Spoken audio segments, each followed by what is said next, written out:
Começar o vídeo, deixe seu like, inscreva-se e ative as notificações. Dessa forma, você nunca perde nenhum vídeo do canal. O rádio estalou como se tivesse mastigado areia, e o som atravessou o silêncio do carro de um jeito que fez Caio apertar o volante sem perceber. A madrugada tinha aquele gosto de asfalto frio e café requentado, e a cidade, vista pelo para-brisa, parecia uma coisa suspensa com poucos carros sem pressa, como se o mundo estivesse economizando o movimento. Na viatura, tudo era rotina. Luzes do painel, colete, cinto apertando o abdômen, a lanterna presa no uniforme, o cheiro de tecido e plástico aquecido. Só que a rotina mudava de textura quando o chamado vinha com aquele tipo de ruído. O ruído que parecia vir de longe demais, de um lugar onde a rede falha. Caio era soldado há tempo suficiente para saber quando um plantão estava liso e quando tinha alguma coisa errada no ar. O turno daquela noite já tinha rendido pouco. Uma briga de casal que terminou em choro e vergonha. Um barulho de obra clandestina que era só caminhão descarregando entulho e uma abordagem em praça vazia que não deu em nada. Coisas normais. O que incomodava não era o volume de ocorrências, era o vazio entre elas. Um vazio maior do que o esperado, como se a cidade tivesse prendido a respiração e deixado a polícia patrulhando um cenário. No banco do passageiro, Débora conferia a prancheta digital com o olhar de quem se acostumou a desconfiar de telas. Ela era mais nova do que Caio, mas já tinha aquela postura de quem aprendeu cedo a não ficar mostrando cansaço. O cabelo preso firme, a expressão sem sobras. A viatura avançava devagar por uma avenida larga, e as luzes dos postes desenhavam faixas repetidas no capô, como barras de sela. O rádio estalou de novo. A voz do atendimento veio baixa, comprimida, como se a transmissão estivesse atravessando paredes grossas. Ocorrência em andamento. Pedido de apoio. Sem referência precisa. Caio manteve o carro na faixa, mas os olhos dele mudaram. Aquilo já era estranho. Sem referência precisa era o tipo de frase que vinha quando alguém ligava apavorado, sem saber explicar. Ou quando o sistema caía e a central anotava no improviso. Só que naquela noite, a voz parecia cansada. Não cansada de plantão, mas cansada de repetir a mesma coisa para quem não entendia. Débora abriu o aplicativo de ocorrências e digitou, buscando o protocolo. Não apareceu nada. A tela ficou girando por tempo demais, como se o sinal tivesse sido sugado. O rádio voltou com o estalo. A voz repetiu o chamado e acrescentou um detalhe que, em teoria, ajudava e na prática piorava. Endereço informado. Rua do Horto, número 0. Ponto de referência.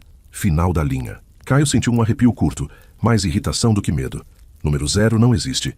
E final da linha era a expressão velha, de gente que mora em bairro afastado e fala como se ônibus fosse limite do mundo. Ele olhou para Débora.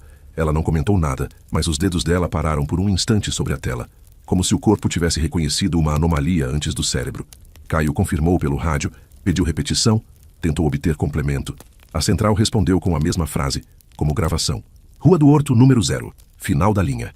Pedido de apoio. Ocorrência em andamento. O mapa no painel do carro sugeriu uma Rua do Horto em área antiga da cidade, perto de um bairro que cresceu torto e depois foi cortado por viaduto. O problema era que o mapa indicava a numeração começando no 12. Não havia 0. Não havia final da linha ali, porque a linha de ônibus terminava a quilômetros em outro bairro. Mesmo assim, Caio virou. A viatura atravessou 2 avenidas. Entrou em ruas menores. Passou por um posto fechado com luz azul fraca e por um bar que ainda tinha gente do lado de fora. Vozes abafadas, fumaça subindo. A cidade, a cada quarteirão, perdia ruído. Os prédios diminuíram. As calçadas ficaram irregulares, o asfalto ficou manchado. O tipo de lugar onde a madrugada tem mais sombras do que postes. O rádio não chamou mais nada. A central não pediu retorno, como se já tivesse certeza de que a viatura estava indo. Caio percebeu que o aplicativo ainda não registrava ocorrência nenhuma. Sem protocolo, sem número de atendimento, nada. Ele tinha a sensação de estar dirigindo atrás de um convite, não de uma ordem. Quando entraram no bairro indicado pelo mapa, a sensação de deslocamento aumentou. Havia casas antigas com muros altos, portões enferrujados, placas de vende-se apagadas pelo tempo. A iluminação pública parecia mais fraca do que em outros lugares, e algumas lâmpadas piscavam com intervalos longos, como se estivessem prestes a desistir. O ar tinha cheiro de terra úmida, mesmo sem chuva. Débora olhou para os lados com atenção. Ela não fazia comentários, mas Caio via o modo como ela ajustava o corpo, como quem se prepara para descer a qualquer momento. O bairro tinha uma quietude específica, quase institucional, como se fosse uma área que o resto da cidade esqueceu de incorporar. O GPS apitou, indicando que estavam a 100 metros do destino. Destino, Rua do Horto. Caio olhou para a placa de rua. A placa não dizia Rua do Horto, dizia Rua do Porto, com letras gastas. A diferença era pequena demais para ser coincidência, mas grande demais para ser erro de leitura. Caio reduziu ainda mais a velocidade, procurando a Rua do Horto que deveria cruzar. Não havia. A rua era estreita, com árvores antigas que fechavam o alto como arco. As folhas filtravam a luz do poste e jogavam manchas no asfalto, como pele de animal. No fim, a rua terminava num portão de metal velho, alto, cobrindo a entrada de um terreno que parecia grande demais para aquele bairro. Atrás do portão, uma alameda de terra sumia na escuridão. Havia uma placa torta, quase ilegível, presa com arame. Área restrita. O resto da tinta tinha descascado. Final da linha. Caio sentiu o estômago apertar. Não era medo direto. Era a sensação de que o chamado tinha descrito exatamente aquilo. O fim físico da rua, o lugar onde o asfalto vira nada. O que não fazia sentido era a parte do endereço. A Rua do Horto, número 0. Ali não existia número. Ali terminava tudo. A viatura parou a poucos metros do portão. O motor ficou ligado. Caio olhou o relógio do painel. 0313. Aquele número sempre aparecia em plantões longos, porque é a hora em que a madrugada muda de peso. Mas naquela noite pareceu marcado. Débora tentou contato com a central. Pediu confirmação, pediu coordenadas, pediu retorno do solicitante. O rádio devolveu apenas estática. Caio desligou o farol alto, mantendo apenas o baixo e a luz interna fraca. O portão de metal, iluminado de lado, parecia mais velho do que o bairro. As barras tinham marcas de ferrugem que formavam linhas verticais, como dedos. Atrás a alameda não mostrava nada, além de um túnel de árvores e sombra. E então veio um som. Não veio do rádio, nem do carro. Veio do portão. Um toque seco, repetido, como metal batendo em metal. Caio olhou rápido. Não havia ninguém visível. O portão estava fechado. Mas o toque se repetiu, agora mais lento, como se alguém estivesse batendo do lado de dentro, pedindo abertura. Débora pegou a lanterna, apontou para o portão. A luz revelou um detalhe que Caio não tinha visto. Havia uma pequena caixa de interfone ao lado, dessas antigas, com botão gasto. Só que não havia fios aparentes, nem placa de empresa. Era uma caixa velha demais para estar ali funcionando. E mesmo assim, a luz do botão piscou uma vez, como se tivesse sido pressionada. A viatura registrou no painel uma notificação de sistema interno. Localização sem sinal. O GPS ficou mudo. A tela do mapa congelou.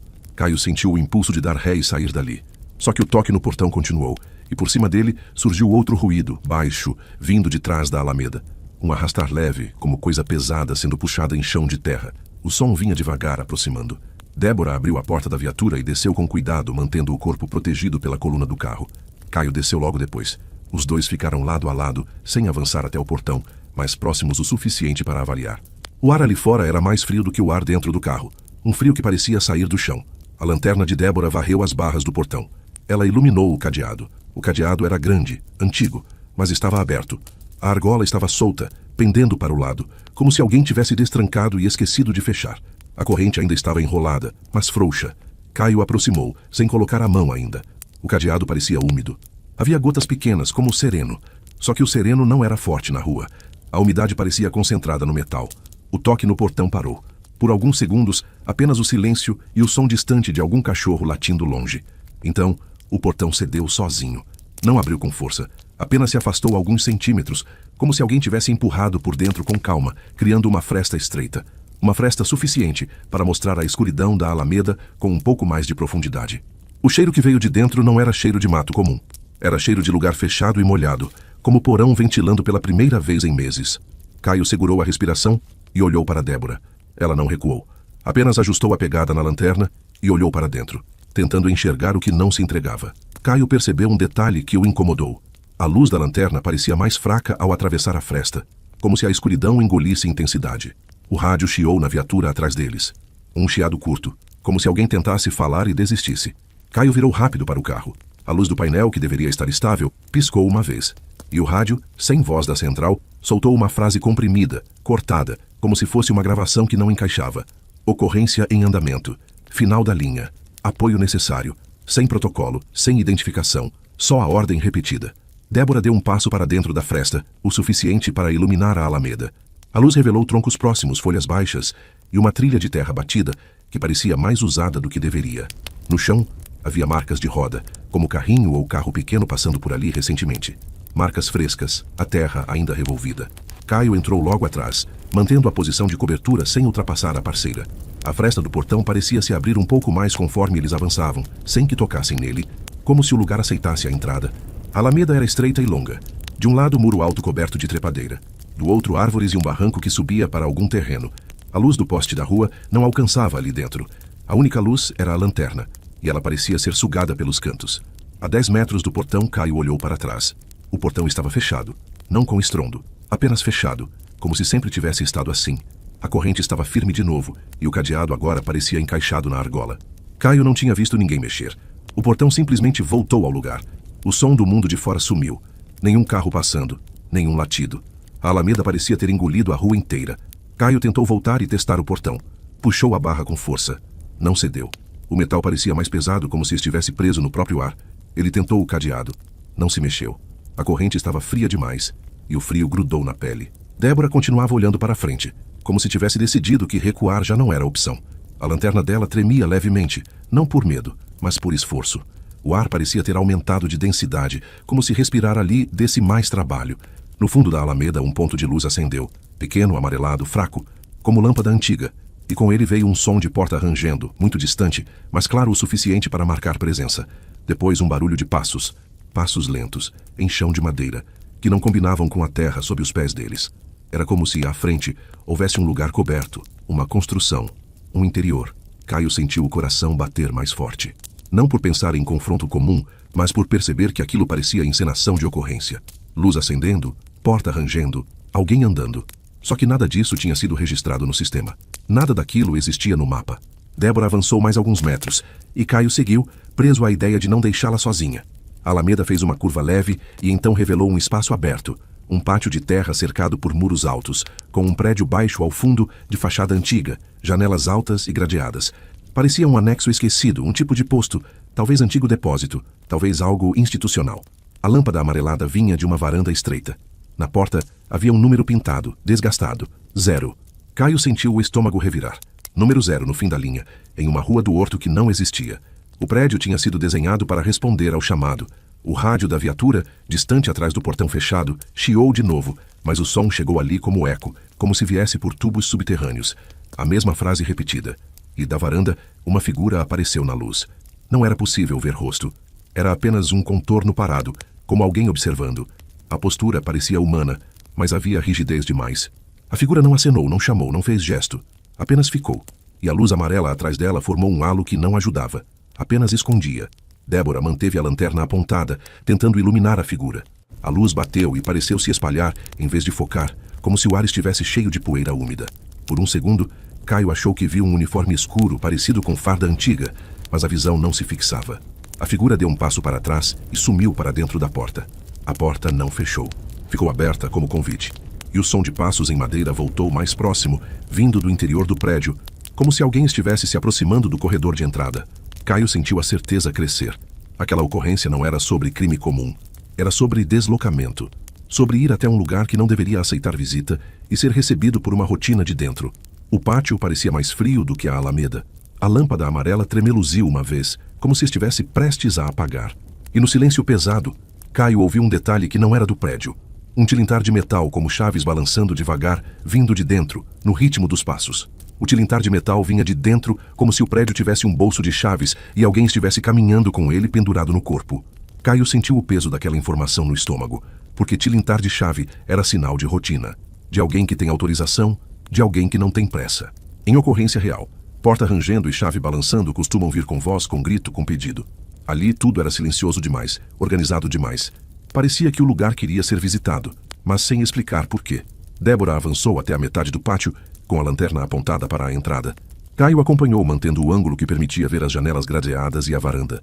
As grades eram antigas, grossas, e a tinta descascada mostrava camadas velhas por baixo. Aquilo não parecia construção improvisada. Parecia prédio institucional de outra época, daqueles que ficam em planta e depois ninguém mais comenta, porque viram vergonha administrativa ou lembrança de coisa que a cidade preferiu esquecer. A porta aberta exalava um cheiro que não combinava com o ar de fora. Cheiro de papel úmido, madeira antiga e um fundo metálico, como ferrugem em água parada. O tipo de cheiro que se encontra em arquivo público fechado, sala trancada por anos. Caio olhou o número pintado na parede, o 0 descascado. Ele sentiu a mente tentando achar um motivo. Depósito municipal, antiga subestação, posto desativado. Mas por que o rádio chamaria para ali, com pedido de apoio, como se houvesse ocorrência em andamento? O som de passos parou de repente. O tilintar cessou também. O silêncio que veio foi tão completo que Caio percebeu o próprio sangue no ouvido. Ele não gostou. Silêncio absoluto, em ambiente fechado, costuma ser preparação para movimento. Débora chegou a 5 passos da porta e parou. A luz da lanterna varreu o batente, o piso interno, o primeiro corredor. Por dentro, o chão parecia madeira escura, encerada, com marcas de desgaste no centro, como trilha de gente passando repetidas vezes. Caio achou isso impossível. Um prédio abandonado não tem trilha recente. Ou tem, e isso muda tudo. No primeiro metro do corredor, havia um balcão de atendimento, desses antigos, com vidro e uma abertura pequena embaixo, como guichê. O vidro estava embaçado por dentro, como se alguém tivesse respirado ali recentemente.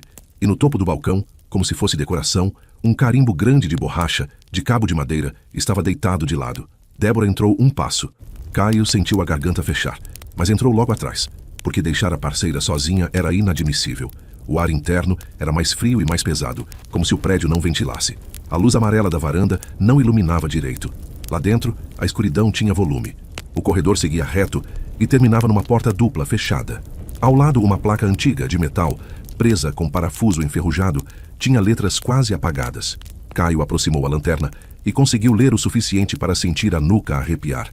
Sessão de registro. Atendimento noturno. Atendimento noturno. A expressão era velha, de documento, de repartição. Mas aquilo não era repartição conhecida. E ainda assim, o rádio chamava como se fosse ocorrência. Caio pegou o rádio do peito e tentou falar com a central. Chamou por código, pediu localização, informou que estavam em local sem identificação clara, solicitou apoio de outra viatura. O rádio respondeu com estática, e por trás da estática, aquela frase repetida como gravação desgastada. Ocorrência em andamento, final da linha, apoio necessário, sem número, sem nome de solicitante, como se o chamado fosse produzido pelo próprio lugar, não por pessoa. Débora apontou a lanterna para o guichê. No vidro embaçado, havia marcas de dedo do lado de dentro, como se alguém tivesse pressionado para olhar. Não eram marcas recentes de óleo, eram marcas de umidade fria, círculos e linhas finas, como quem encosta e retira sem deixar impressão de pele, apenas de temperatura. Ela não falou, mas o gesto dela foi claro, não avançar mais sem entender o espaço. Ela apontou para um livro em cima do balcão, parcialmente escondido pelo carimbo. Era um livro de capa preta, grosso, com folhas amareladas aberto numa página no meio. A página tinha linhas e colunas, como livro de ocorrência antigo. A caneta, uma caneta de tinta azul, estava posicionada sobre uma linha específica, como se alguém tivesse deixado pronta para a assinatura. Caio sentiu uma pressão no peito. A cena era arrumada demais. Não era bagunça de lugar abandonado. Era preparação. Ele aproximou a lanterna e leu o topo da página. Havia um cabeçalho carimbado já gasto. Registro de ocorrência, plantão noturno. Abaixo, linhas preenchidas com letras diferentes, caligrafias de pessoas diferentes, datas antigas e recentes misturadas. Caio viu anos que não faziam sentido junto. Registros com data dos anos 90. Depois um de 2007. Depois um de 2019.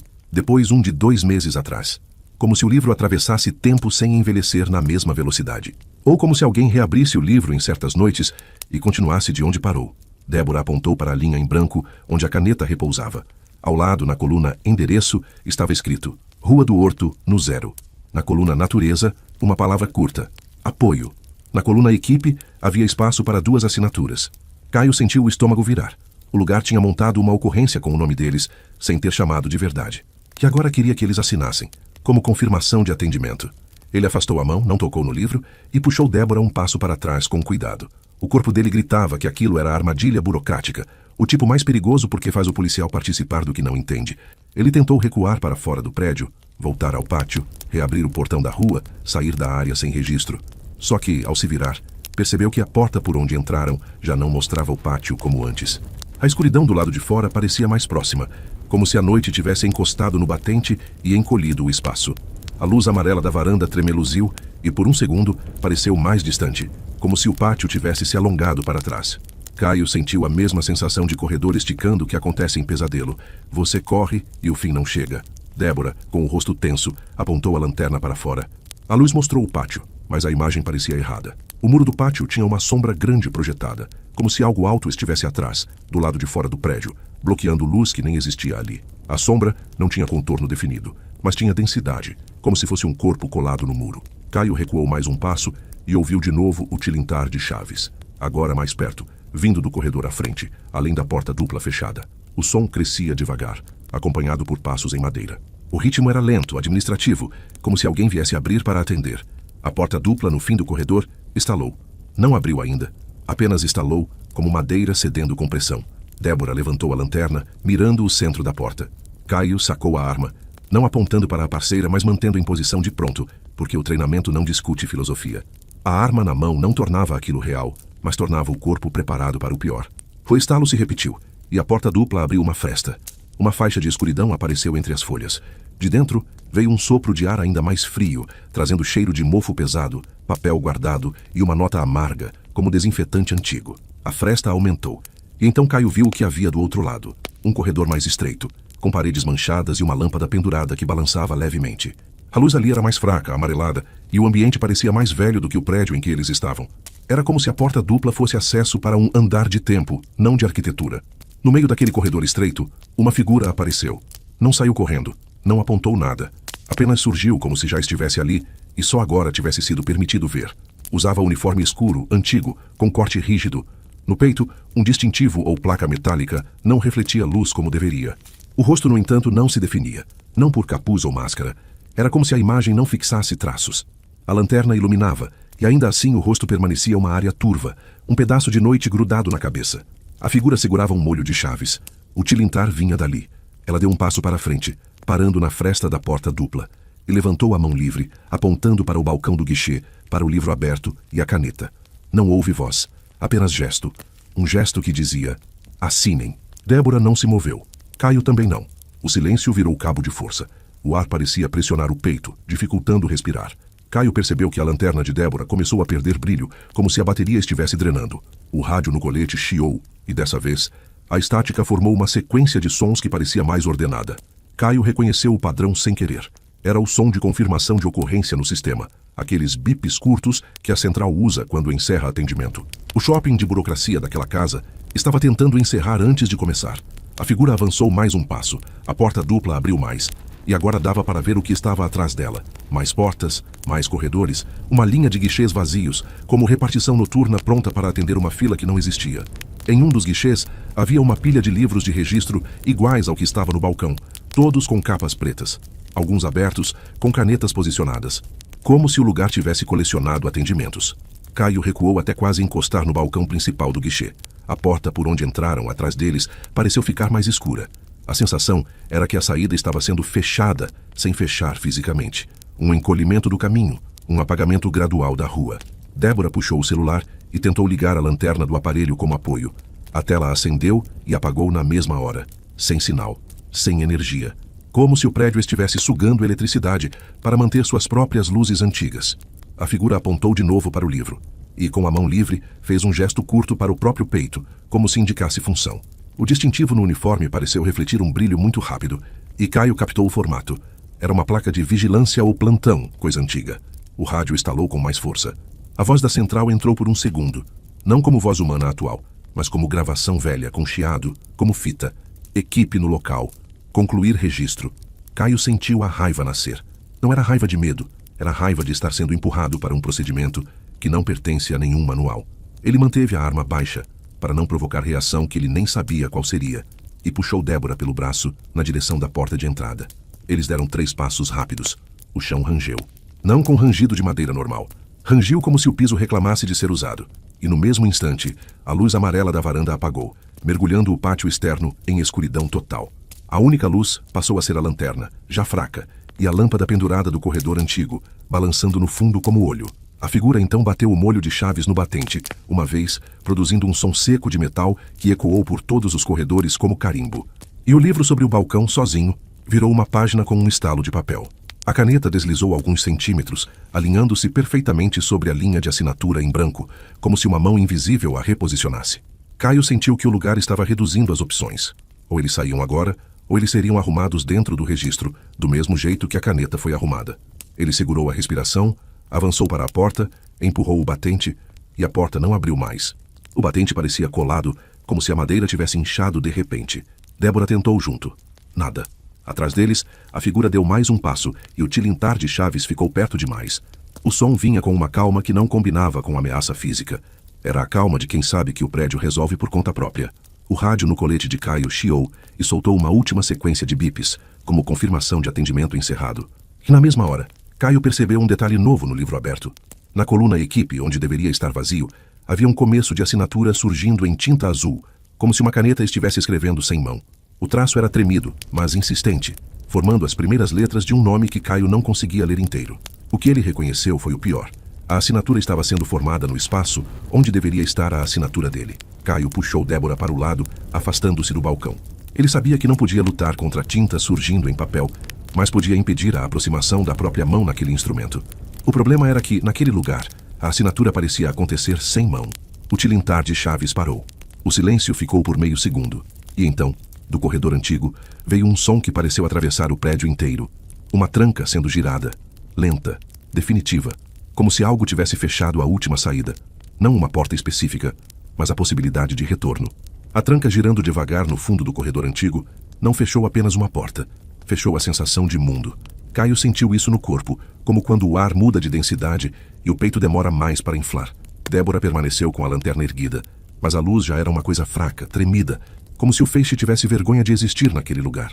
O prédio de número 0 parecia uma boca antiga, uma repartição que não deveria funcionar, mas que insistia em atender de madrugada do jeito mais frio, exigindo o registro. Caio se afastou do balcão, mantendo a arma baixa, porque a arma ali era quase indecente. Ela servia para a ameaça com forma, e ali a ameaça era uma rotina. A tinta surgindo na linha de assinatura era a prova. O lugar não queria confronto, queria concordância. Queria que o atendimento fosse concluído no papel. A porta de entrada, que minutos antes era passagem, agora estava rígida como parede. Caio empurrou mais uma vez, sentindo o ombro reclamar, e não houve o mínimo de folga. O batente parecia inchado por dentro, como madeira saturada de água, só que não havia água escorrendo. Havia aquele frio úmido que grudava nos dedos e deixava cheiro de metal na pele. O corredor antigo, atrás da porta dupla, parecia respirar.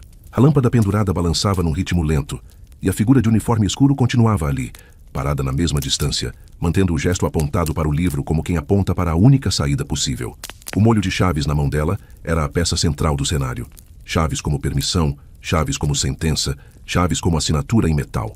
Caio puxou Débora para mais perto da parede, fora do eixo do balcão e fora do eixo da porta dupla. Queria diminuir o alcance do que quer que fosse aquilo. O cérebro dele se agarrou a uma coisa simples. Se o lugar exigia a assinatura, então a assinatura era a parte mais valiosa. E se a assinatura já estava aparecendo sozinha, talvez fosse possível impedir que terminasse, quebrando o instrumento do registro. O livro de capa preta estava ali, aberto como ferida. A caneta alinhada. A tinta surgindo em traços curtos, tremidos, formando um nome que não era nome. Caio percebeu que os traços não pareciam escrever Caio. Pareciam escrever algo parecido. Um contorno de letras que tentavam se adaptar ao espaço, como se o prédio não soubesse exatamente quem ele era, mas soubesse a função que ele ocupava naquela madrugada. Aquilo era pior. Não era sobre identidade, era sobre encaixe. Ele avançou um passo rápido e bateu a mão no livro para fechá-lo. O gesto foi instintivo, e por um segundo Caio se arrependeu, porque encostar no livro era tocar no mecanismo. Mas a capa fechou com um estalo seco, e a caneta rolou para o lado, caindo no chão com um ruído leve. O silêncio que veio por um instante foi tão absoluto que Caio achou que tinha vencido. Só que a vitória durou o tempo de um piscar. A capa do livro começou a se mover sozinha. Não abriu com pressa. Abriu devagar, como se alguém estivesse levantando com cuidado para não rasgar. A página voltou exatamente ao ponto anterior, como se o livro tivesse memória e insistisse em mostrar o mesmo trecho. A caneta no chão se arrastou alguns centímetros, sozinha, com um som de plástico raspando em madeira, e então parou, alinhada de novo com a linha de assinatura, como se uma mão invisível tivesse reajustado o cenário para a fotografia. Débora sentiu o movimento antes de Caio terminar de processar. Ela apontou a lanterna para o chão e viu o traço de umidade que a caneta deixou ao deslizar. Umidade fria, como se o chão estivesse suando. A ideia de que o prédio não só movia objetos, mas fazia isso com um tipo de força que deixava a temperatura, deixou a nuca de Caio rígida. A figura do corredor antigo deu mais um passo e o tilintar de chaves voltou, agora mais baixo, mais perto, como o som de alguém entrando no espaço do outro. Caio recuou para perto de Débora e olhou para as janelas gradeadas. Talvez houvesse saída por ali, mas as janelas por dentro tinham vidro grosso e do lado de fora parecia haver apenas pátio e muro alto. Ainda assim, era uma direção. Ele avançou para uma das janelas e bateu com a palma, testando.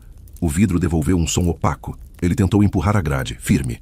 As barras eram antigas e pareciam presas ao concreto. A lanterna iluminou o vidro e Caio viu marcas de mão do lado de dentro, como as do guichê. Impressões de umidade, como se o vidro estivesse sendo tocado com dedos gelados. Só que aquelas marcas não eram de agora. Elas se sobrepunham, várias alturas, várias mãos, como se muita gente já tivesse tentado a mesma coisa em outras madrugadas. O corredor antigo estalou de novo, como se mais portas estivessem se abrindo lá dentro. Caio ouviu um som de papel sendo folheado, distante, como se alguém estivesse procurando uma página específica em outro livro. O prédio, por trás, parecia cheio de guichês. E Caio entendeu que aquilo era uma estrutura de atendimento. Fila invisível, registro, assinatura, conclusão. Era a burocracia transformada em armadilha. Débora se moveu rápido para o balcão e pegou o carimbo de cabo de madeira. Não era arma, mas era objeto do lugar. Ela segurou como se fosse peso real, como se aquilo pudesse ser usado para quebrar o mecanismo. Caio viu o gesto e sentiu uma decisão se formar. Se o prédio queria carimbo, então o carimbo era a chave do rito. Talvez quebrar o carimbo quebrasse a regra. A mão de Débora levantou o carimbo e bateu com força no balcão, não para carimbar papel, mas para esmagar madeira. O cabo vibrou, e o som ecoou pelo corredor como batida de martelo. O impacto fez a lâmpada na varanda tremeluzir, e por um segundo, a luz amarela brilhou mais forte como se o prédio tivesse respondido ao gesto. A figura de uniforme no corredor antigo parou. O molho de chaves parou de tilintar. E o livro no balcão virou outra página sozinho, com um estalo nervoso, como se tivesse sido contrariado. Caio sentiu um cheiro mais forte de papel velho, como biblioteca inundada. As paredes pareceram se aproximar. A sensação de ar pesado aumentou. O prédio estava reagindo, e reação naquele lugar não parecia ser recuo. Parecia ajuste, como se o mecanismo estivesse apenas mudando o jeito de fazer a mesma coisa. A porta de entrada, que estava rígida, soltou um estalo. Caio virou a cabeça no mesmo instante. O batente ganhou uma fresta mínima, quase imperceptível, como se a madeira tivesse cedido 1 milímetro. Era pouco, mas era a abertura. Caio não esperou. Ele correu até lá e empurrou com força. A porta abriu de repente, como se a resistência tivesse sido desligada. Caio quase perdeu o equilíbrio e caiu para fora, no pátio. Débora saiu logo atrás, lanterna na mão, respirando como se tivesse passado tempo demais sem ar. A noite do lado de fora não parecia a mesma. O pátio estava mais escuro e o muro alto parecia mais alto. O frio era mais seco, mas havia algo de imundo ali. O cheiro de terra, o eco distante de alguma coisa fora do espaço fechado. Caio correu para a alameda tentando voltar ao portão. Só que a alameda tinha mudado. O caminho de terra parecia mais comprido do que antes, e as árvores formavam um túnel mais fechado. O portão lá atrás aparecia distante demais, como se tivesse sido empurrado para longe. Caio sentiu a sensação de pesadelo de novo, aquela em que você anda e o destino recua. A luz da lanterna de Débora piscou e apagou de vez. Ela ficou com o objeto inútil na mão, e naquele instante, Caio percebeu que a única luz vinha de trás, do prédio número 0. A lâmpada amarela na varanda, agora, era como farol chamando de volta. Era a luz que definia o espaço. Sem lanterna, eles estavam dentro do domínio do lugar. O rádio no peito de Caio chiou. Não veio central.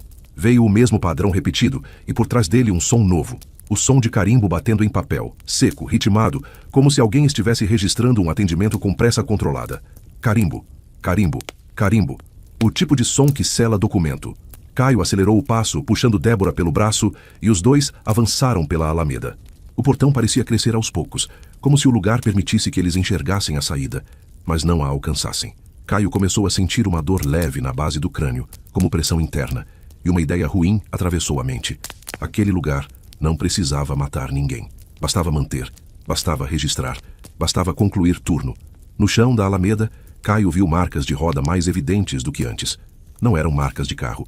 Eram marcas de carrinho pequeno, como carrinho de arquivo, carrinho de pasta. Trilhas repetidas, indo e vindo do portão ao prédio, como se alguém, em alguma época, transportasse coisas naquele trajeto. A cada 10 metros, Caio via pequenas placas enferrujadas presas no muro, quase apagadas. Em uma delas, a lanterna fraca do celular de Caio, que ele tentou acender e conseguiu por segundos, revelou palavras incompletas, mas suficientes para entender o tipo de espaço. Atendimento, registro, plantão. Era como se aquilo tivesse sido uma unidade policial antiga, um posto de registro noturno, deslocado do mapa e deixado para trás, mas que continuou funcionando para quem entrasse pela porta errada. Quando chegaram perto do portão, Caio tentou puxar as barras. O portão não estava apenas trancado, estava encaixado como se tivesse sido soldado. A corrente parecia mais grossa. O cadeado parecia mais novo, brilhando com umidade. Caio puxou com toda a força, e o metal devolveu apenas um tump seco. Débora tentou junto. Nada. Caio olhou para trás. O prédio número 0 estava mais perto do que deveria. A alameda, de algum jeito, tinha encurtado atrás deles, como se o lugar tivesse dobrado o caminho para trazer de volta. A lâmpada amarela aparecia a poucos metros, e na varanda, novamente, a figura escura apareceu, sem rosto definido, segurando o molho de chaves. A postura era de quem aguarda a assinatura, não de quem persegue. Era isso que tornava tudo pior. Não havia violência aberta, havia insistência. Caio percebeu que na lateral do portão, perto do interfone antigo, havia uma pequena portinhola de pedestres, menor, escondida pela trepadeira. Ele não tinha visto antes. A portinhola tinha um trinco velho e uma fechadura simples. Ele tentou. O trinco cedeu fácil demais. A portinhola abriu com um gemido baixo, e um sopro de ar veio do lado de fora. O cheiro da rua, de asfalto e lixo leve entrou como se fosse oxigênio puro. Caio não esperou. Puxou Débora e passou. Do lado de fora a rua existia. O poste iluminava. Havia um latido distante, o som muito longe de um carro passando em avenida. O mundo parecia normal, ainda que gelado. Caio virou na mesma hora para olhar o portão. O portão estava fechado e firme, como sempre. Não havia portinhola aberta. Não havia corrente frouxa. O cadeado estava brilhando, trancado, e a placa área restrita parecia mais velha e mais torta. A sensação foi de ter atravessado um buraco e saído antes que ele fechasse. Caio correu até a viatura, que estava estacionada onde tinham parado. A porta do carro abriu. O painel estava aceso. O rádio estava ligado. Mas agora, finalmente, vinha a voz humana, normal, chamando por código e perguntando status. Caio respondeu com a descrição mínima possível. Localização confusa, possível falha de sistema, necessidade de apoio para verificação de área restrita. Ele não entrou em detalhes porque sabia que, em rádio, detalhe vira ruído, e ruído vira coisa que a madrugada usa. Débora subiu na viatura com o rosto pálido e o uniforme úmido de suor frio. Ela olhou para o GPS. O mapa havia voltado ao normal. A Rua do Horto não aparecia. Apenas a Rua do Porto, com final em portão de terreno restrito. No sistema, o chamado também havia sumido. Não havia protocolo. Não havia registro, como se nunca tivesse existido. Caio ligou a viatura e deu ré, mantendo o farol alto apontado para o portão por mais alguns segundos. A luz forte iluminou as barras, a trepadeira, a placa. Nada se moveu. Nenhuma figura. Nenhuma lâmpada amarela. Nenhum número 0. Só que enquanto eles se afastavam, Caio viu uma coisa pequena, quase invisível, presa na lateral do portão, do lado de fora. Um papel amarelado, como aqueles talões de protocolo antigos, pendurado por um grampo enferrujado. Ele não tinha visto antes. A viatura já estava em movimento e ele não ia voltar. O rádio chamou mais uma vez, perguntando se a equipe estava encerrando o atendimento. Caio respondeu que não havia ocorrência confirmada e que retornariam à patrulha. Ao chegarem a um trecho mais iluminado, Débora finalmente conseguiu abrir o aplicativo de ocorrências. A tela carregou, e por alguns segundos apareceu uma notificação que não deveria estar ali. Ocorrência concluída. Rua do Horto, no 0. Equipe, 1274. Status, assinado. A notificação sumiu logo depois, como se fosse apagada por alguém ou por algum mecanismo de auditoria. Mas o tempo em que ficou na tela foi suficiente. Caio olhou para as mãos como se procurasse tinta. Não havia tinta, mas havia uma sensação pegajosa na ponta dos dedos, como se ele tivesse encostado em papel úmido. No fim do turno, já com o céu clareando, Caio e Débora foram até a seção administrativa da unidade para pedir verificação do chamado sem protocolo. No sistema, ninguém encontrou. A central afirmou que não havia registro de Rua do Horto naquela noite. A rua não existia na base. O supervisor de plantão tratou como erro de comunicação e recomendou descanso. Caio tentou manter o rosto neutro. Débora também. Eles saíram sem insistir demais. Em polícia, insistir no que não tem prova costuma virar alvo. Na noite seguinte, Caio voltou ao plantão e encontrou algo dentro da viatura, no compartimento entre os bancos, onde ele guardava formulários e luvas. Era um papel pequeno, amarelado, dobrado em 3, com cheiro de arquivo. Ele não lembrava de ter colocado ali. Abriu com cuidado. Era um protocolo antigo, impresso com tinta falhada. No topo, um carimbo. Plantão noturno, seção de registro. Embaixo, linhas preenchidas com letra tremida. Na linha Equipe, 2 assinaturas incompletas, borradas, como se a caneta tivesse falhado. E no canto, um número simples, escrito à mão. 0. Caio dobrou o papel, guardou no bolso interno do colete e continuou o turno como se nada tivesse acontecido. Não por esquecimento, mas por instinto de sobrevivência. Ele sabia, agora, que certas ocorrências não querem solução. Querem apenas ser atendidas, registradas, concluídas. E uma vez concluídas, elas arranjam um jeito de seguir a viatura para onde a rotina continuar. A ligação caiu no 190, como um suspiro preso na garganta, e não como um pedido claro de socorro. Lara ouviu o primeiro segundo de silêncio antes da voz aparecer, e esse segundo foi o bastante para o estômago dela avisar que havia algo fora do padrão. Em chamadas comuns, até a pessoa mais nervosa traz ruído de fundo. Televisão ligada, cachorro latindo, trânsito, alguém chorando. Ali, havia um silêncio limpo demais, como se a ligação viesse de um cômodo vazio, de um lugar onde o som não circula. Lara trabalhava na central havia 4 anos. Tempo suficiente para entender que a madrugada não muda apenas a cidade, muda a forma como as pessoas pedem ajuda. De dia, tudo é mais organizado, mais burocrático, mais explicável. De madrugada, o mundo escorrega. O corpo reage antes do cérebro. O desespero sai sem roteiro. Mesmo assim, sempre existe um endereço, um nome, um bairro, uma rua. Alguma ponta de realidade para amarrar o procedimento. A voz que veio na linha não era de criança nem de idoso. Era de homem adulto, mas soava distante, como se falasse com a boca longe do aparelho ou como se o som estivesse atravessando um túnel. Não dá mais. Já começou de novo. Precisa mandar alguém.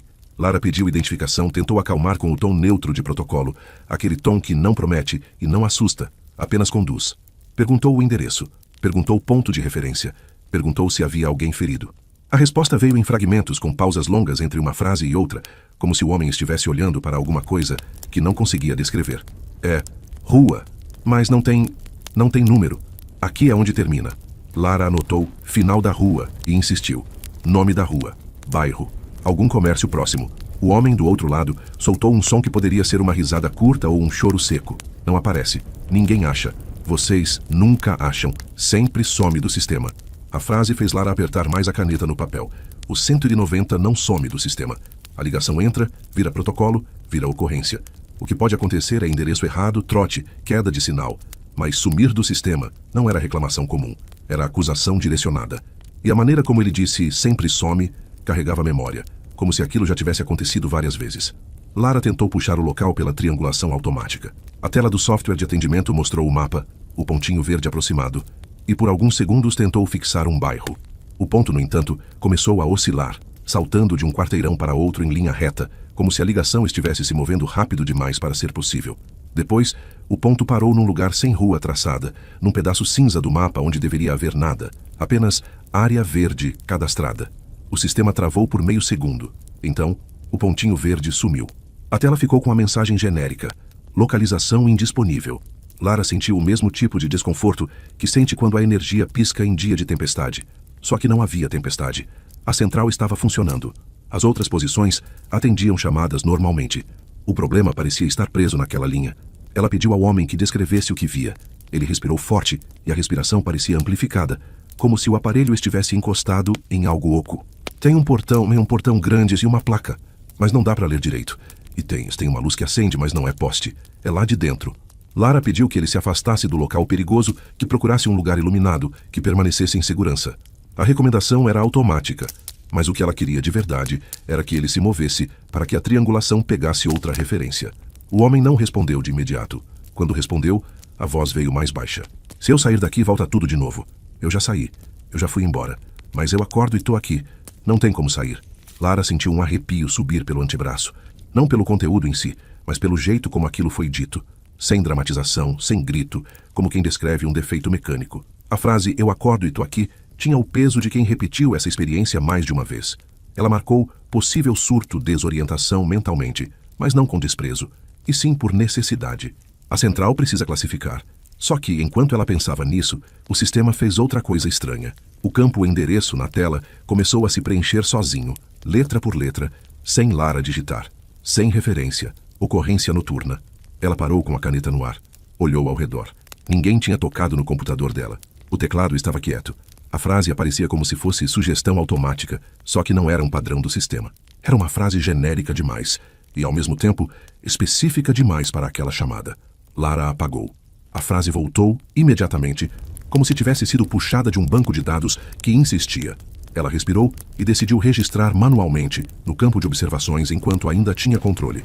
Solicitante relata final da rua, portão grande, placa ilegível, luz interna, sem localização por sistema. Quando terminou, a ligação estalou. O homem falou mais rápido, sem que Lara perguntasse nada. Tá vindo, já tá vindo. Eu ouvi de novo. Por favor, manda a viatura, manda alguém, não deixa ficar no vazio. Lara pediu o que estava vindo. O homem não respondeu com objeto ou pessoa. Respondeu com sensação. É como chave, como metal. É barulho de chave no portão e não tem ninguém. Lara sentiu a nuca endurecer. Barulho de chave no portão era algo concreto o bastante para justificar envio de viatura, ainda que o restante fosse confuso. Ela abriu o módulo de despacho e tentou gerar ocorrência de verificação de possível invasão ou ameaça. Normalmente, bastava um clique. Ela clicou. A tela ficou carregando por tempo demais. Depois, apareceu um aviso vermelho que Lara nunca tinha visto naquele módulo. Ocorrência não compatível com localização. Ela tentou de novo, mudando a classificação para averiguação. O mesmo aviso apareceu, com uma variação ainda mais absurda. Destino não reconhecido. Lara apertou a mandíbula. Aquilo não era falha comum. E por mais que a central tenha sistemas antigos, nenhum sistema escreve destino não reconhecido em pleno despacho, porque destino é sempre coordenada, sempre rua, sempre algo, mesmo que errado. Ela chamou o supervisor de plantão com um gesto curto, sem levantar da cadeira. O supervisor, Renato, estava passando atrás das posições. conferindo telas com um café na mão, cara de quem já viu de tudo. Lara apontou para o aviso. Renato aproximou o rosto. Leu, e a expressão dele mudou um grau. Não foi susto, foi reconhecimento. Ele pediu que Lara colocasse a ligação no viva voz por alguns segundos. Lara obedeceu. A voz do homem saiu pela caixinha de som pequena, ecoando no ambiente da central. E por um instante o som pareceu errado ali dentro, como se trouxesse um silêncio junto. O homem repetiu o pedido de envio, repetiu final da rua, repetiu que some do sistema. Renato pediu o nome do homem. O homem demorou como se procurar nome fosse buscar algo que não estava mais disponível. Eu já falei outras vezes, mas vocês apagam. Vocês sempre apagam. Renato pediu que ele dissesse o nome mesmo assim. A voz veio baixa, e Lara percebeu o esforço que o homem fazia para pronunciar como se fosse uma palavra antiga. Paulo. Lara digitou Paulo no campo de solicitante. O sistema sublinhou em vermelho, como se fosse inválido. A central não costuma invalidar nome. Ela tentou de novo. O sublinhado voltou. E ao lado, apareceu uma sugestão automática, absurda. Usuário, plantão. Renato mandou Lara não clicar em nada além do essencial. Ele pegou o próprio terminal de supervisor e tentou gerar a ocorrência fora do sistema, no modo manual, aquele usado quando cai rede. Esse modo normalmente ignora mapa e cria um protocolo provisório, que depois é regularizado. Renato clicou. A tela dele travou. Não o computador inteiro, apenas o módulo. E no lugar do protocolo provisório, surgiu uma janela pequena, cinza, com letras pretas simples como o sistema velho, chamada fora de área não registrar. Renato ficou parado. Lara sentiu o coração acelerar porque, pela primeira vez, viu o supervisor sem resposta pronta. Ele fechou a janela. A janela abriu de novo sozinha. Ele fechou de novo. Abriu de novo. A insistência tinha o mesmo sabor da caneta se alinhando no balcão da outra história que Lara nunca viveu, mas parecia que a madrugada tinha seus padrões, mesmo trocando o cenário. Enquanto isso, o homem na linha começou a respirar mais rápido. Tá aqui, tá tentando, eu tô ouvindo, tem alguém do lado de dentro. Lara pediu que ele se afastasse do portão. Pediu que entrasse em casa, se possível. O homem soltou um som curto, quase riso. Casa, não é casa, é um lugar. É um lugar que fica esperando. E quando dá 3 e pouco, começa. Lara olhou o relógio na parede da central. 03:12. Renato olhou também, como se aquele número fosse uma senha. Ele fez sinal para Lara manter a ligação o máximo possível, sem prometer envio, enquanto ele tentava um caminho alternativo. Ele saiu rápido, indo até um telefone antigo preso na parede da sala de supervisão. Era um aparelho usado para contato direto com unidades, fora do sistema digital como redundância. Quase ninguém usava. Lara viu Renato discar um número curto, esperar e falar baixo, sem deixar o resto ouvir. No viva voz, Paulo soltou um som de metal, um estalo, e Lara ouviu o que ele descrevia. Um tilintar de chave, como alguém balançando um molho bem perto do microfone. Só que, por trás, havia outro som, um rangido lento, como portão sendo puxado. Paulo falou num fio. Abriu sozinho. Eu não encostei. Tá abrindo. Lara sentiu o corpo inteiro ficar alerta. Ela pediu que ele não entrasse em lugar nenhum, que ficasse visível, que procurasse luz. Paulo não respondeu com sim nem não. A voz dele veio como um relato inevitável. Ele quer que eu entre. Sempre quer. E quando eu entro, vocês param de ouvir. Vocês não lembram. E eu volto pro começo. A ligação chiou. O som de fundo virou aquele silêncio oco de túnel. A barra de sinal no monitor não fazia sentido, porque ligação fixa não usa barra. Ainda assim, o software começou a mostrar oscilação, como se fosse chamada de aplicativo. O sistema estava tratando a ligação como outra coisa. Renato voltou para a posição de Lara e fez um gesto que na central significa urgência discreta. Ele disse que conseguiu falar com uma viatura da área e que mandou ir até o ponto mais próximo possível do mapa, mesmo sem protocolo no improviso, como deslocamento preventivo. Não era procedimento, mas era melhor do que ficar assistindo a chamada morrer. Lara segurou o fone e pediu a Paulo que aguardasse, que a equipe estava se aproximando. Ela evitou qualquer palavra que parecesse confirmação no sistema, porque a frase não registrar ainda estava na tela do supervisor, insistindo como uma ordem. Paulo soltou uma respiração que não foi alívio, foi cansaço. Se eles chegarem, não deixa eles entrarem, por favor. Lara anotou no papel ao lado do teclado essa frase. Não no sistema, no papel. A ligação estalou de novo. O som de portão abrindo ficou mais claro, e por trás dele surgiu um ruído de passos em chão de terra, aproximando. Não passos de gente correndo. Passos lentos, pesados, como alguém caminhando com calma porque sabe que o destino está preso. Lara pediu que Paulo descrevesse quem vinha. Ele demorou, e quando falou, a frase saiu quebrada, como se a língua dele não tivesse palavras suficientes. Não dá para ver, só dá para ouvir e sentir o frio e o metal. O monitor de Lara, então, exibiu algo que não deveria acontecer em posição de atendimento. Um carimbo digital apareceu no canto superior da tela, como marca d'água, sem comando. Plantão noturno. e embaixo uma linha de texto pequena. Atendimento em andamento, não interromper. Lara ficou imóvel. Aquilo não era mensagem do software oficial. Era invasão. Era como se alguém tivesse colocado uma camada por cima, obrigando o atendimento a continuar do jeito que o plantão queria. O som na linha ficou mais baixo, e Lara percebeu que Paulo estava se afastando do telefone, ou o telefone estava sendo afastado dele. A respiração dele sumiu. O que restou foi apenas o tilintar de chaves ritmado e um rangido de porta velha abrindo por dentro de um lugar. Lara chamou pelo nome dele. Nada. A ligação continuou aberta, sem voz humana, por longos segundos. O sistema, no entanto, continuou contando o tempo de atendimento, como se fosse normal. E um campo novo surgiu na tela, piscando como exigência. Encerrar chamada, confirmar. Lara não clicou. Renato disse para ela não clicar. Ele puxou o cabo do fone do computador, tentando cortar o áudio. O som continuou saindo pela caixinha do viva-voz, mesmo com o cabo solto, como se a ligação não dependesse mais do hardware. O tilintar de chaves seguiu, e por um instante, Lara ouviu um ruído de papel sendo folheado muito baixo, como se alguém estivesse passando páginas de um livro próximo ao microfone. A central inteira pareceu mais fria em volta da posição de Lara. Não foi o ar-condicionado. Foi uma queda localizada, como se o ar ao redor daquela chamada tivesse ganhado temperatura de porão. Renato finalmente colocou a posição de Lara em mudo geral no painel do supervisor. A central parou de ouvir a ligação. Lara, no entanto, ainda via o cronômetro correndo e o campo confirmar encerramento piscando. E no fundo, como se fosse lembrança auditiva, ela ainda sentia o som de chaves batendo uma na outra, com calma, como se alguém estivesse trancando e destrancando uma porta invisível até achar a fechadura certa. A posição de Lara ficou com um halo estranho na central, como se o ar em volta dela tivesse virado uma bolha. O resto da sala seguia com teclas batendo, atendimentos sendo encerrados, gente andando com um copo de café. Mas ao redor daquele monitor havia uma sensação de suspensão. O cronômetro da chamada continuava correndo, firme, mesmo com o áudio cortado pelo painel do supervisor. Era como se o atendimento não dependesse mais da central para existir. A central apenas testemunhava. Renato, sem levantar a voz, fez sinais para que ninguém mexesse naquela estação. Ele puxou uma cadeira, aproximou o rosto do monitor dele e anotou num papel os detalhes que ainda apareciam. Hora exata, sequência de mensagens, o carimbo digital, plantão noturno, o campo insistente, encerrar chamada, confirmar. Tudo aquilo tinha cheiro de sistema invadido, mas não era invasão de hacker. Era invasão de procedimento, como se um módulo antigo do próprio atendimento tivesse acordado e começado a exigir obediência. Lara manteve a mão no fone desconectado, como se fosse âncora. O silêncio da ligação, agora cortado na central, ainda parecia ecoar dentro do ouvido dela, e por trás do silêncio persistia a lembrança física do tilintar de chaves, aquele som que o corpo reconhece como alguém mexendo em fechadura. Chave não combina com emergência de rua, combina com porta, acesso, controle.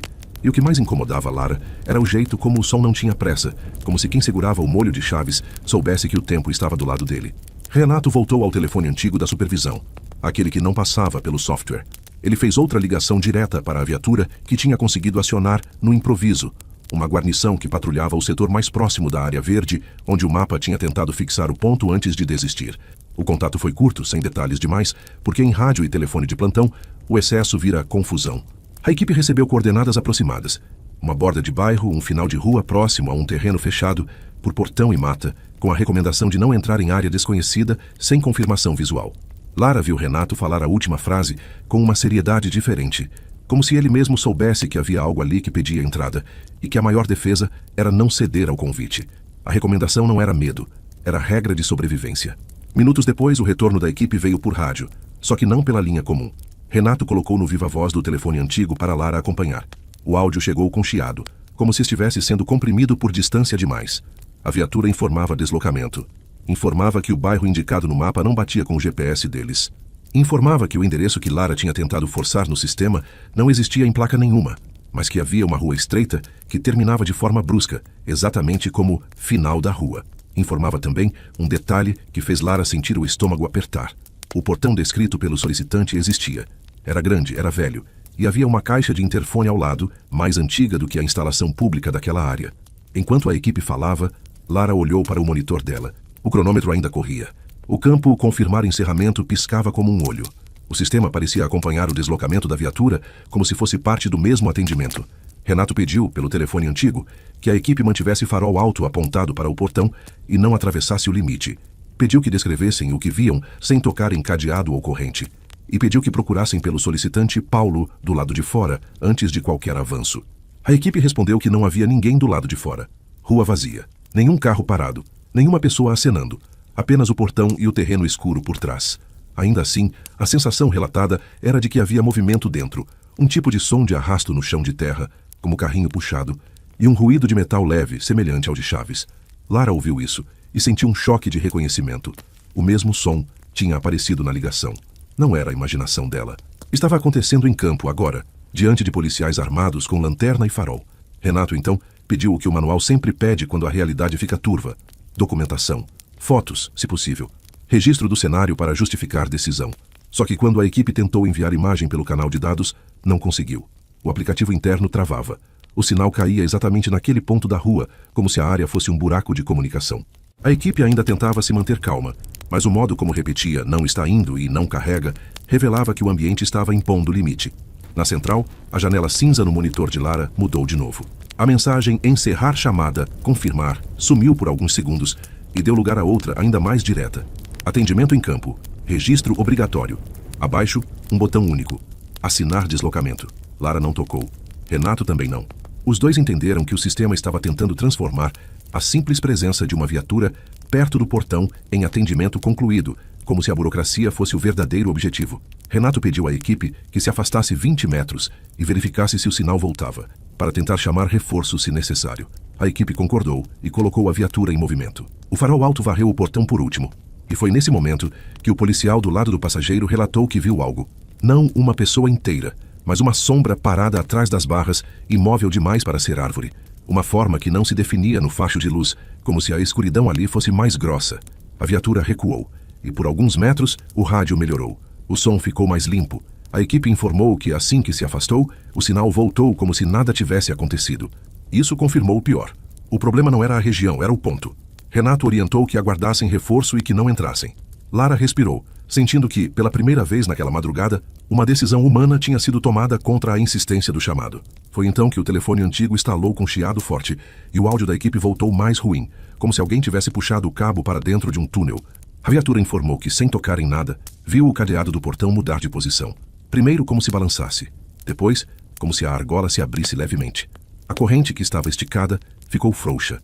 Era como se alguém do lado de dentro estivesse destrancando.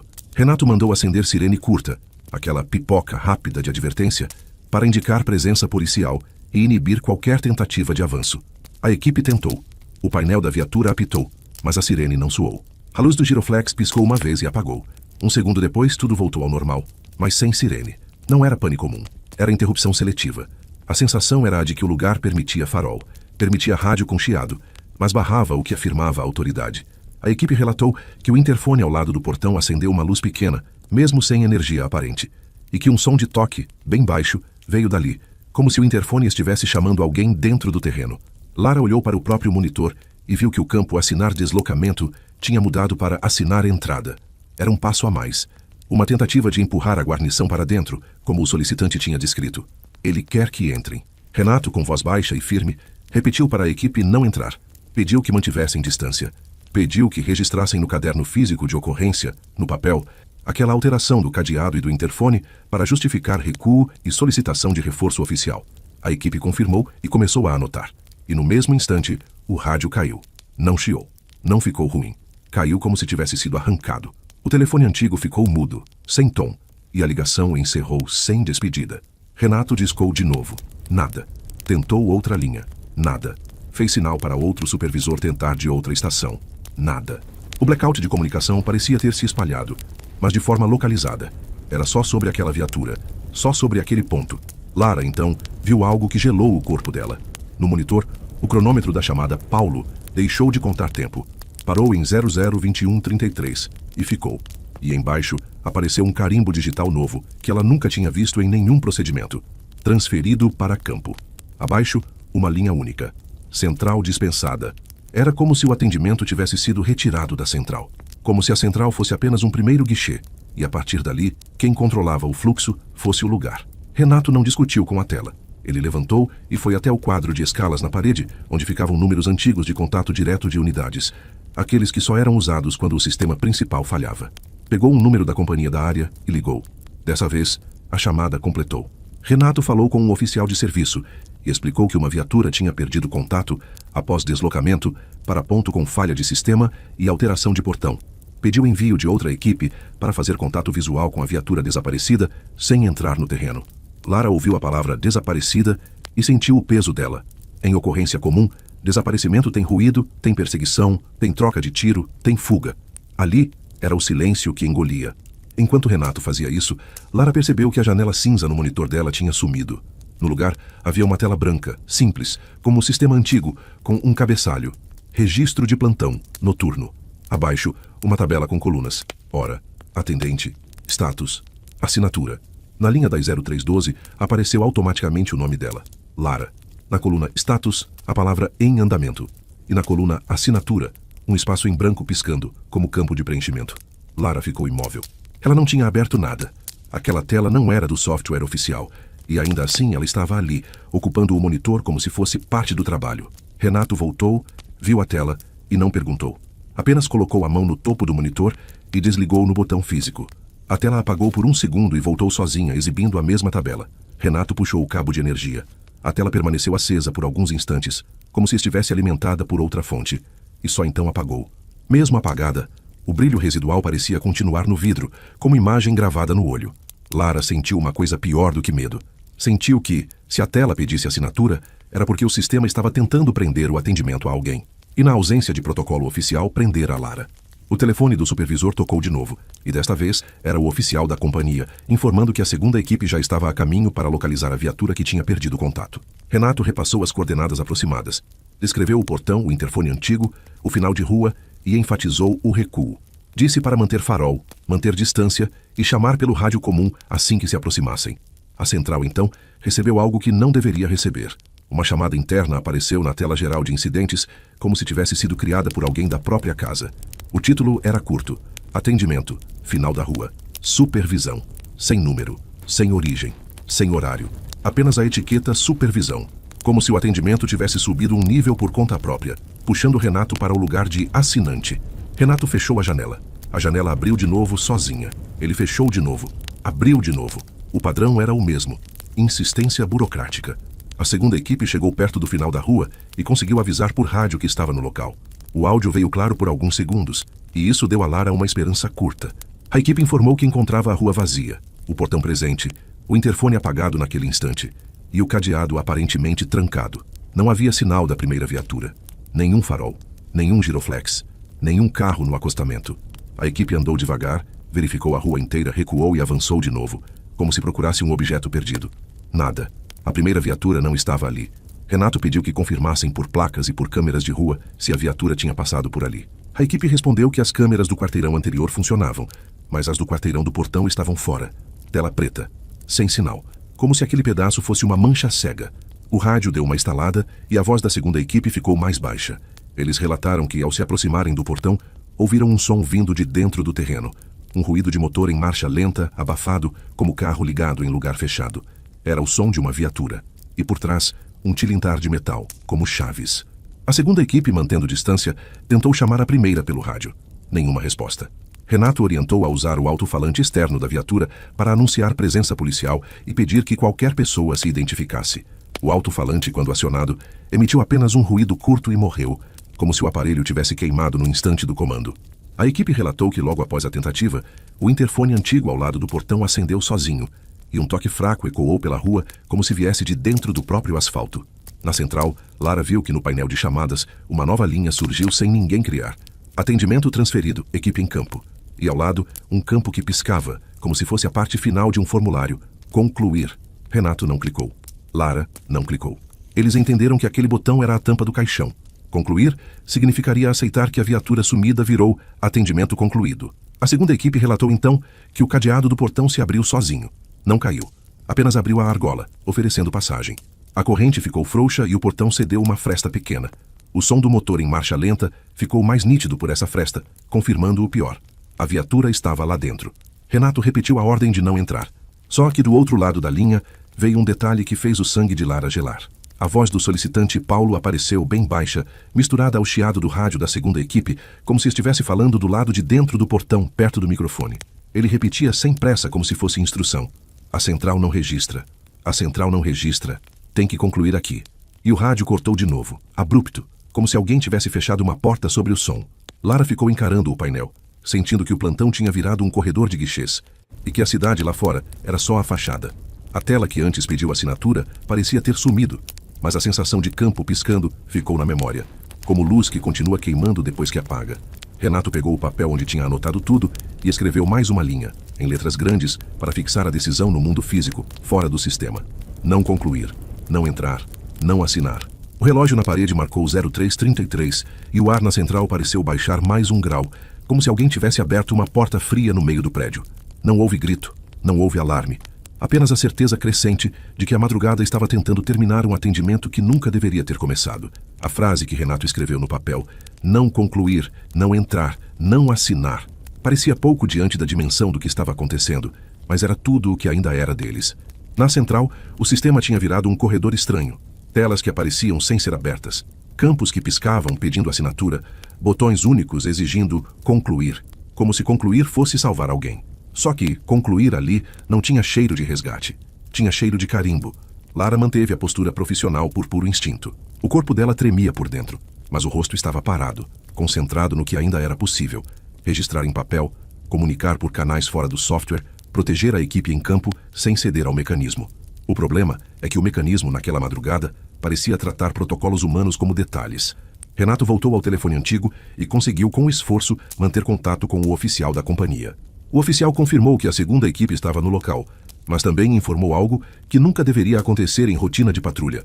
O rastreador da primeira viatura mostrava posição indisponível. Não era sem sinal comum. Era como se o equipamento tivesse sido retirado do mapa, do mesmo jeito que o ponto verde da ligação tinha sumido. Renato pediu que acionassem uma terceira equipe, não para entrar no terreno, mas para montar perímetro e garantir que a segunda equipe não fosse engolida junto. O oficial hesitou, porque aquilo já soava como história mal contada, mas Renato não pediu permissão para explicar. Pediu como quem sabe que tempo é curto. A terceira equipe foi acionada. Lara olhou para o painel geral da central e viu que no lugar do atendimento Paulo havia agora uma espécie de fila invisível. Linhas surgiam e sumiam com títulos genéricos. Atendimento noturno, final da rua, supervisão. Não havia números, não havia origem. Era como se o sistema tivesse criado um menu para um serviço que só existia de madrugada. E no meio desse menu, uma linha apareceu com o nome dela de novo. Atendente. Lara. Pendente. A palavra pendente piscava como se fosse pendência de cobrança. Renato cobriu o monitor com uma pasta preta, como se tapar a tela pudesse desfazer o que estava sendo exigido. Não era racional, mas era gesto de contenção. A pasta ficou ali, e o brilho escapava pelas bordas como luz por baixo de porta. Do lado de fora da central, a noite seguia normal. Ali dentro, o relógio parecia ter peso. A cada minuto, Lara sentia o ar mais frio perto da mesa dela, como se a ligação tivesse deixado uma porta aberta para dentro do prédio. O rádio da segunda equipe voltou por alguns segundos, claro o suficiente, para trazer um relato que fez Lara prender a respiração. A equipe disse que a fresta do portão tinha aumentado sozinha, que de onde estavam, conseguiam ver o interior do terreno. Uma alameda de terra, árvores fechando o alto, e luz amarelada acesa mais ao fundo, como lâmpada de varanda. A luz não parecia poste, parecia casa. Prédio baixo, algo antigo. E mais importante, ouviam o motor da viatura da primeira equipe lá dentro, em marcha lenta sem se mover, como carro ligado esperando o comando. O som vinha acompanhado por um ruído de papel e um estalo seco, repetido, que parecia carimbo batendo em superfície. A segunda equipe relatou que tentou chamar os colegas pelo nome e pelo prefixo. Não houve resposta. E ainda assim, o motor continuava ligado, insistente, como se alguém mantivesse a viatura viva só para comprovar presença. Renato pediu que a equipe não abrisse mais o portão. Pediu que recuassem até a esquina e aguardassem reforço, mantendo o farol voltado para o terreno sem se aproximar.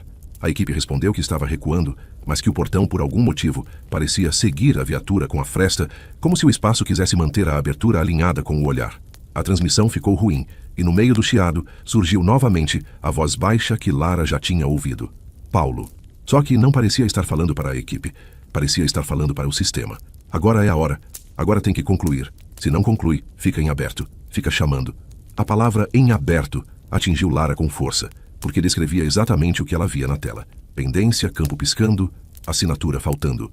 A ocorrência se comportava como boleto vencendo, como processo administrativo que não aceita ser ignorado.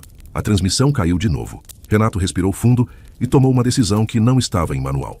Ele anotou o ocorrido em um relatório paralelo, assinou ele mesmo como supervisor e pediu para um colega de supervisão assinar como testemunha, não para concluir a ocorrência, mas para deixar prova formal de que a central se recusou a interagir com o módulo estranho do sistema. Eles fizeram isso com caneta em papel, em duplicata, e guardaram na pasta física de incidentes, longe do computador. No mesmo instante em que a segunda assinatura foi colocada no papel, a pasta preta em cima do monitor de Lara vibrou levemente, como se a tela tivesse piscado por baixo. Renato levantou a pasta e Lara viu o monitor exibindo uma frase nova, simples, assustadoramente satisfeita. Assinatura recebida. Abaixo. Próxima etapa. Conclusão em campo. Renato xingou baixo, não de raiva infantil, mas de frustração de quem percebe que até a resistência está sendo incorporada. O sistema não queria clique, queria gesto de aceitação. E eles, ao assinarem um relatório de recusa, tinham fornecido a coisa mais valiosa. Assinatura humana associada ao plantão. Lara sentiu um nó se formar atrás dos olhos. O que mais dava medo não era o paranormal. Era o fato de que o mecanismo se adaptava. Se a central não concluía no computador, ele encontrava outra forma de capturar a formalidade. A terceira equipe chegou ao local e conseguiu contato por um canal de rádio diferente, mais forte. Por alguns minutos. Relataram que encontraram a segunda viatura parada à distância, farol apontado, e que a rua estava vazia. O portão estava lá, grande, velho.